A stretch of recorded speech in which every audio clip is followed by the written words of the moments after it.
Ahí está grabando.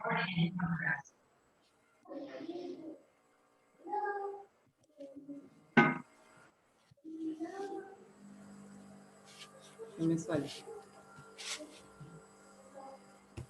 ¿Empiezo a hablar o espero que...? Dale, Pame, yo ya estoy grabando. Bueno, la cita, su objetivo es reforzar la idea sostenida o bien adelantarse a posibles argumentos. Es decir, que se cita a un especialista, autoridad o autor de un tema para reforzar y darle valor a la postura que tiene el autor, el emisor serio. Bien. Por ejemplo, ahí pusimos dos ejemplos nosotros, no podemos pretender que el actual presidente resuelva todos los problemas de la noche a la mañana. Hay cuestiones estructurales que llevan años revertir, y para ello se necesita también de voluntad de los sectores más variados, no solo de los políticos, por ejemplo, de los sindicatos, el empresariado y las universidades. Ya lo decía Aristóteles, la política es el arte de lo posible. No deberíamos leer aquello que no nos hace feliz. La vida es muy corta y la cantidad de libros infinita como para desperdiciarla leyendo aquello que no nos interesa. Como bien dijo Borges, si un libro aburre, déjalo. Claro, lo dice Borges y lo dice Aristóteles, no lo dice cualquiera. Bien. No. Bien. Y bueno, la analogía como argumento es un tipo de argumento fundado en una relación de semejanza a partir de lo cual se construye una visión o representación de lo real. Es decir, que con este recurso el autor explica algo desconocido a partir de algo ya conocido o sabido por los lectores o oyentes.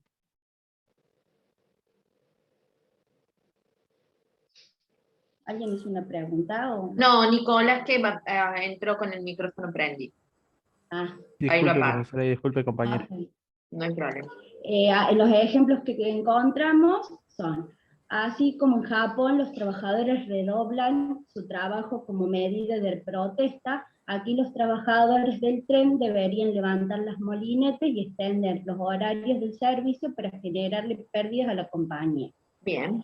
Los médicos deciden sobre nuestra vida o muerte, tal como si fueran un dios. Bien.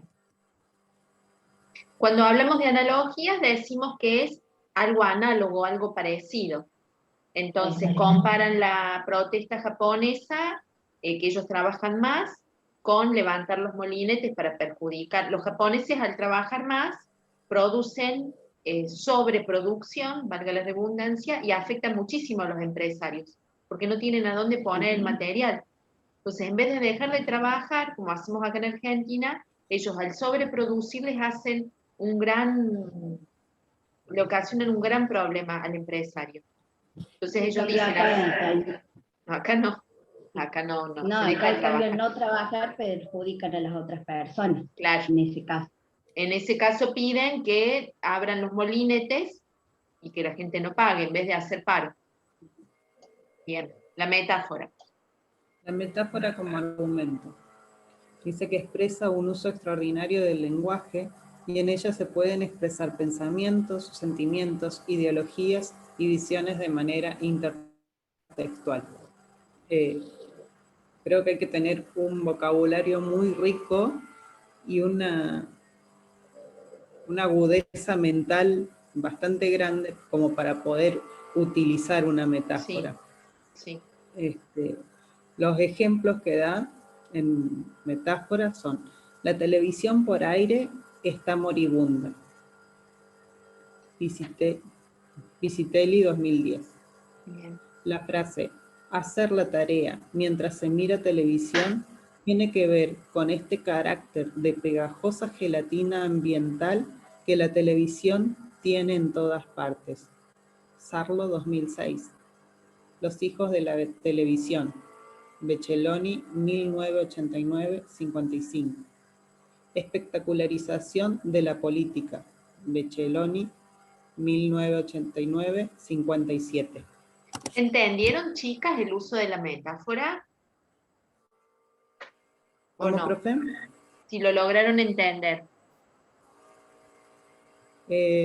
Creo que sí, usar A ver, volvé a los ejemplos.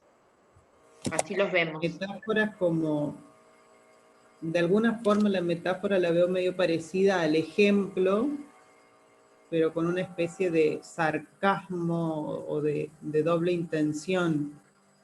O adjudicarle, por ejemplo, la televisión nunca podría morirse porque no es una persona. Le da cualidades de moribunda.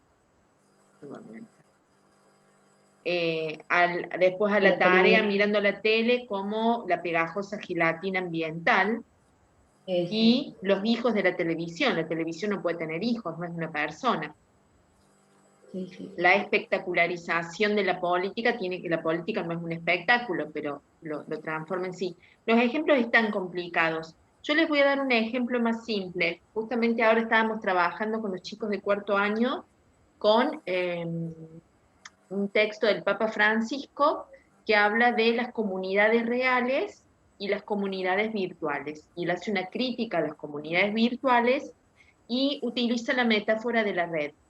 Él dice que las comunidades reales son como una red, donde no hay un centro y donde la red está formada por nudos.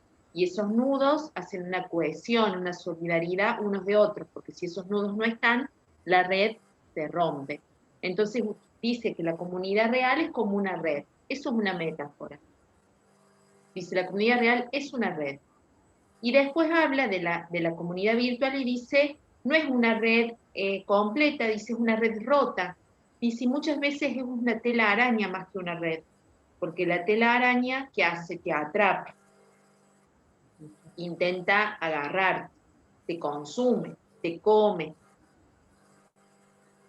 Es una mezcla de comparación con metáfora.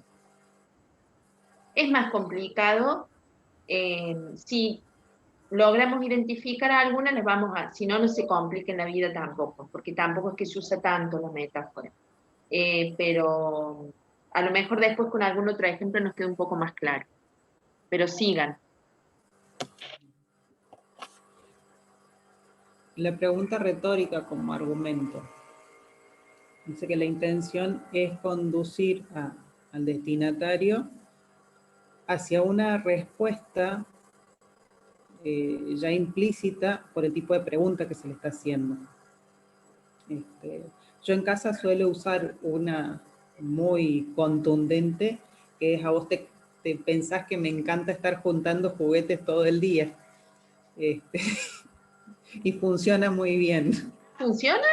Pensé que Sí, no sí. funcionaba. En mi caso no funciona. Sí, ¿qué, Pamé? Que en mi caso también lo uso, pero no funciona. Ah, no, a mí me pasa funciona que es un poquito otra. más intensa la que uso yo. A mí me funciona la metáfora de la hojota. No, no sería una metáfora. Sería no sé qué sería. No te veo así, no te veo, pero bueno.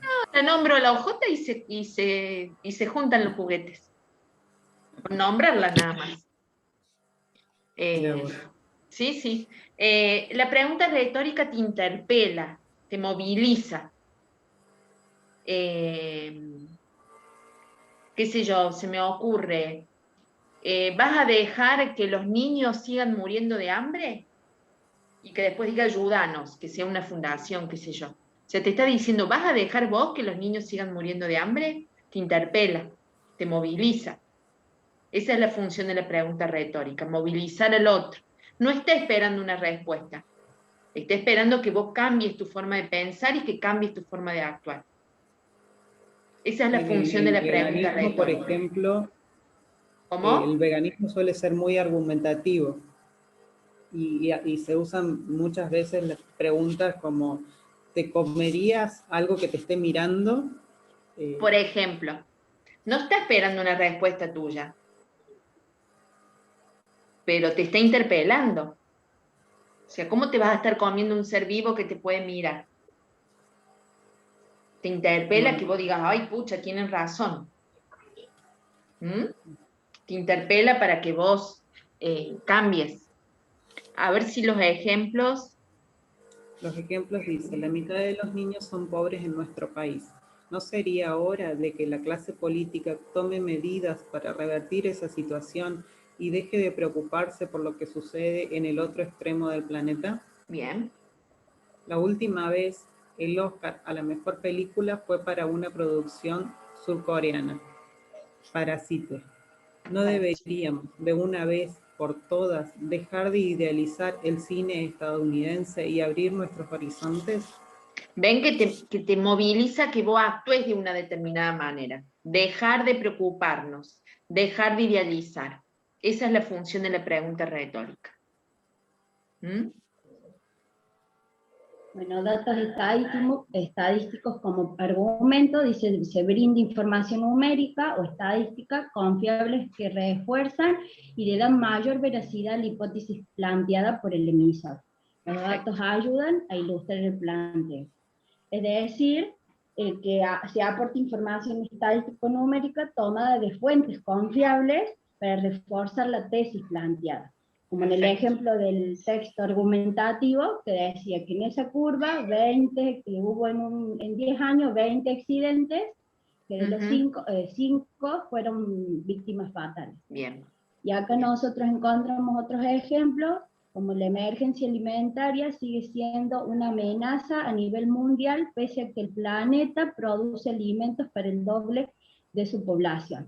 De acuerdo a la FAO, 113 millones de personas de 53 países experimentaron niveles elevados de inseguridad alimentaria en el 2018. Bien. El volumen de migrantes crece año a año, de acuerdo a la ONU. En 2019 el número de personas que migraron a nivel mundial alcanzó los 272 millones. Esto es 51 millones más de que en el 2010.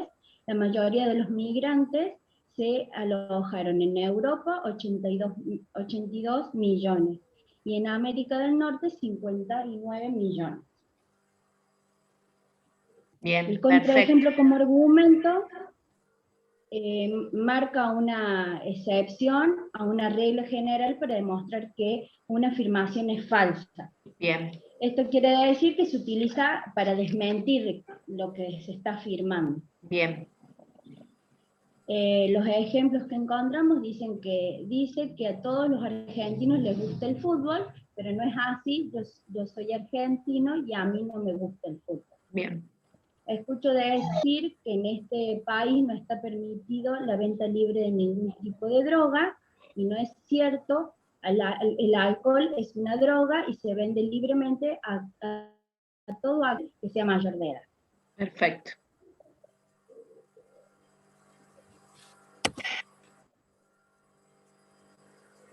La generalización como argumento. Se utiliza este recurso cuando se enumeran hechos, fenómenos o tesis que pueden ser considerados bajo una misma regla. Los conectores empleados suelen ser, por lo general, casi siempre, la mayoría de las veces, generalmente. En los ejemplos, casi no hay mujeres ingenieras, a las mujeres no les atrae la carrera de ingeniería. Ningún político está al servicio del pueblo. Todos llegan al poder y terminan corrompiéndose. Perfecto.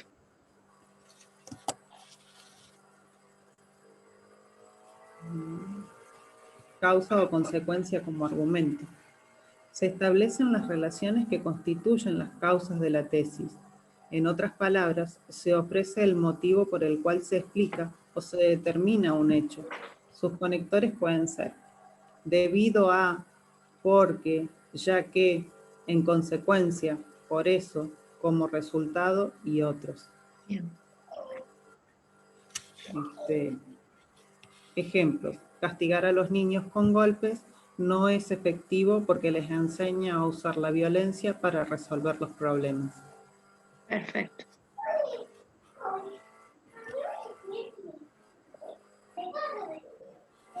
Bueno, la comparación como argumento y se sirve para establecer una relación de diferencia o semejanza entre ambos fenómenos para respaldar lo que se dice. Los conectores más usuales son es como, es peor que, es mejor que, es igual a, están como, etc. Dice, esto quiere decir que se comparan dos ideas, personas o temas para avalar la tesis planteada. Los ejemplos son atacar la contaminación de las aguas, es tan urgente como acometer proyectos de reforestación en zonas desérticas. Perfecto.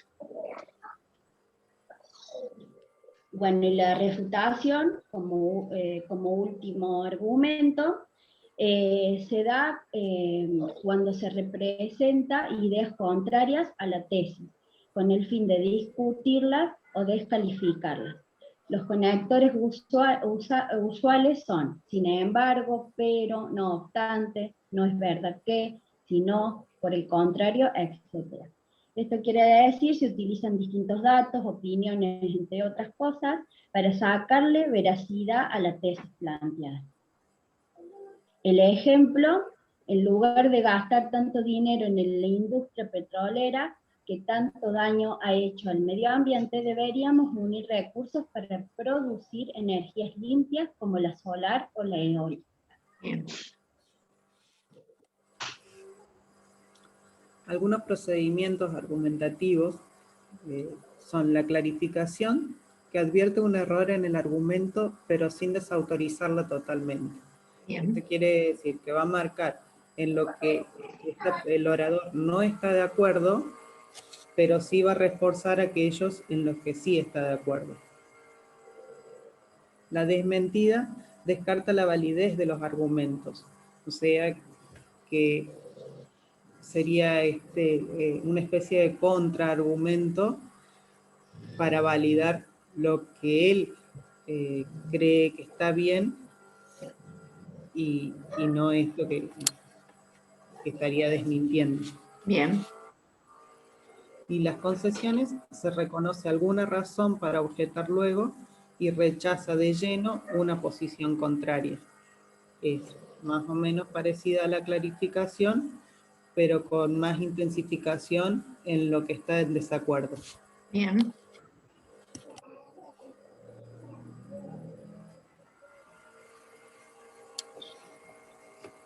Bueno, el contexto de producción del texto argumentativo dice que es otro aspecto importante a tener en cuenta para conocer de qué se trata el argumento. Dice que siempre es más fácil de conocer, de tener una idea general del texto teniendo en cuenta el contexto de la producción, como ya sea el perfil del autor, la temática del texto, los elementos paratextuales, entre otras cosas. Esto nos ayuda a tener una idea global de lo que se trata o del tema del texto, antes de hacer una lectura más intensa o más analítica. Sí, exacto, más analítica. Sí, se me ocurre, ¿por qué el perfil del autor? Y conocer quién es el autor, para entender por qué tiene una postura ante determinado tema. Por ejemplo, en los políticos, conocer a qué partido, qué ideología tiene es muy importante para poder entender por qué argumenta de una manera y no de otra. Los elementos paratextuales tienen que ver, bueno, a dónde está publicado el texto, por ejemplo, en qué diario, en qué portal, para poder entender también la postura. Que se vuelve muy importante es la época en la cual se escribe el texto. También. Sí, porque en ese momento se pensaba de esa manera. Entender, yo siempre a los chicos del secundario, cuando les explico que vemos las teorías de la comunicación a principios del siglo XX, por ejemplo, hay una escuela que decía que los medios eran omnipotentes, o sea, los comparaban con Dios, que todo lo podían, y decían que inyectaban ideología en la gente y que la gente no podía, ante esa ideología, la gente no podía hacer nada. Entonces yo les explico a los chicos que ellos pensaban eso en ese momento, porque es a principios del siglo XX, cuando había pasado la Primera Guerra Mundial, y habían visto que la propaganda política había sido muy efectiva en la población. Por eso ellos piensan eso. Si no, después esa misma escuela refuta estas ideas y sigue investigando. Ellos Anda, Luis, ayúdalo a tu hermana.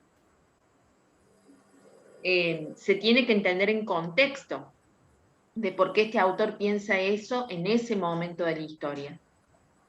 Cuando estudiamos autores, por ejemplo, que hablan de política, que hablan de economía, que hablan de la sociedad, tenemos que tener en cuenta por qué dicen lo que dicen en ese momento. Y tal vez hoy no lo dirían. Es muy importante, muy importante. Sí. ¿Algo más, chicas? Creo que eso sería todo. Ah, bien. Ya apareció. ¿Cómo era este? Bien. Muy bien, y felices vacaciones, sí. Muy bien, chicas, excelente, muy completo, muy completo, muy claro los ejemplos, la estructura, la verdad que estamos muy bien. ¿Alguna pregunta de los compañeros?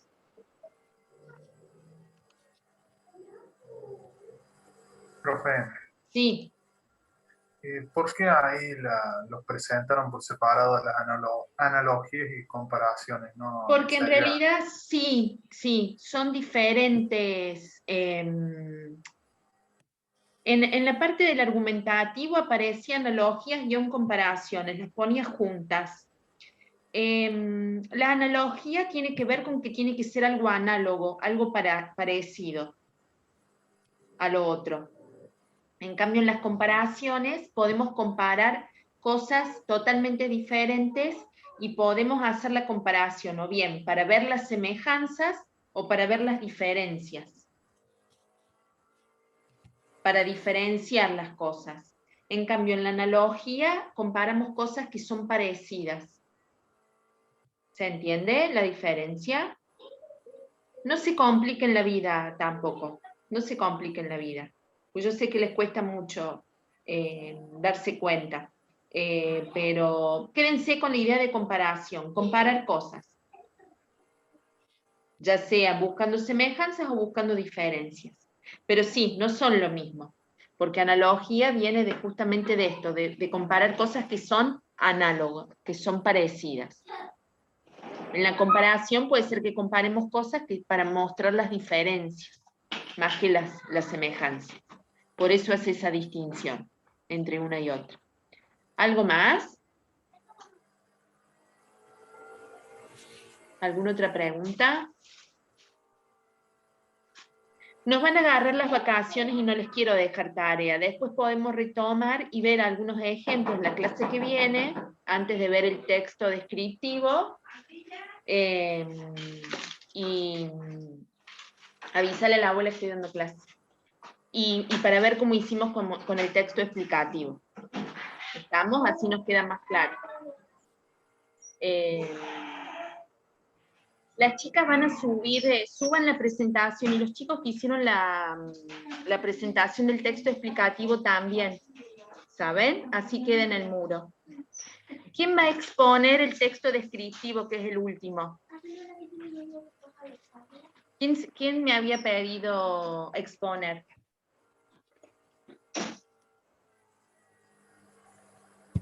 Si quieres, y ¿Cristian, vos con el Facu? como quieras, no tenemos drama. Si quieres, Bueno. lo hacemos nosotros. Creo que había otros también, pero bueno, se los dejamos a Sí, creo que había uno antes, había otro Sí. notado, pero si no habla, cualquier cosa, vamos nosotros. Bueno, No hay drama. bueno. Nosotros ¿Querés le dejar de habíamos preguntado, compartir? No sé quién está. Nati, profe, así los veo. Sí, Carlos, te escucho. nosotros le habíamos preguntado a usted, no sé si a eso Sí, son. sí, viste, eran ustedes los que estaban antes. Carlos, ¿con quién? Bueno, Pablo, Dale, sí, porque estaban antes que Cristian. Cristian me habló después con Facundo. dale, no hay drama. Dale. Total, vamos a Bueno. seguir, no se hagan problema por eso. Sí. No hay Bueno, drama. entonces texto descriptivo, que es el último. Es el último. Ya tienen la bibliografía, cualquier cosa me consultan, sería para después de las vacaciones. ¿Estamos? ¿Les tomo asistencia?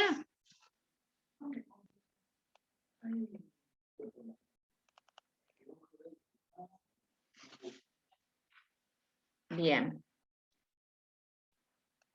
Hoy es 8.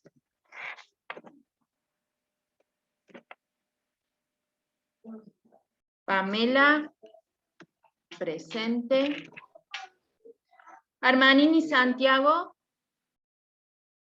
No está, ¿no? Bertino Paulo. Tenía una entrevista de trabajo. Ah, bueno. Armanini. Bueno. ¿Y Paulo está? Sí, presente, profe. Bien. Borsini Leandro me avisó que a lo mejor no llegaba. No sé si llegó o no.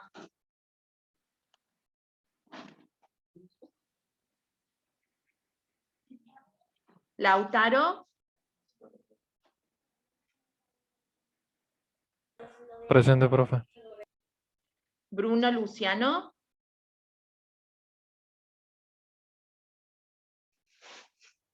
Bruno Santiago.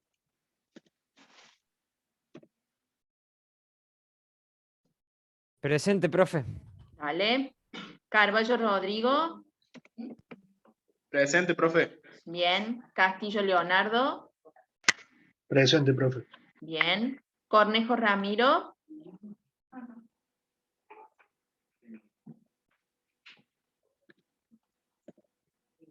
Cravero Bruno.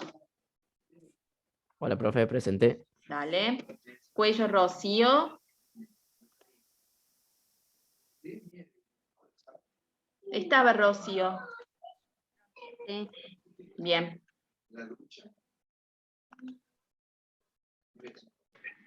De esa Lautaro.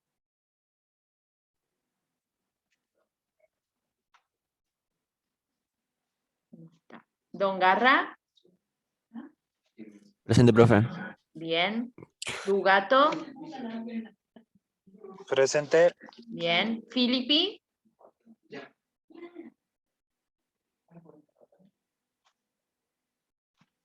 No está. Gallardo Daniela. Presente, profe. Bien. Priscila. Presente. Bien. Gómez. No, este Gómez no viene. Lazarola. Estaba. Carlos. Listelo Facundo. La Sorela, perdón, sí. Presente. Listelo. Presente, profe. López Chialba. Presente, profe. Bien. Louter Nicolás. Presente, profesora. Muy bien. Martínez Ignacio. Presente, profe. Muy bien. Moresi. Ahí puso en el chat, profe. Bueno. Moriena.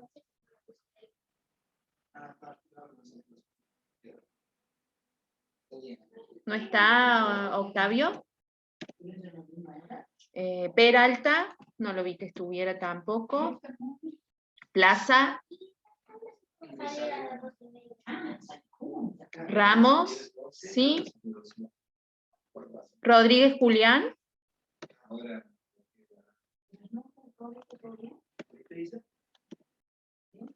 ¿No está Julián? Rosa Facundo, sí.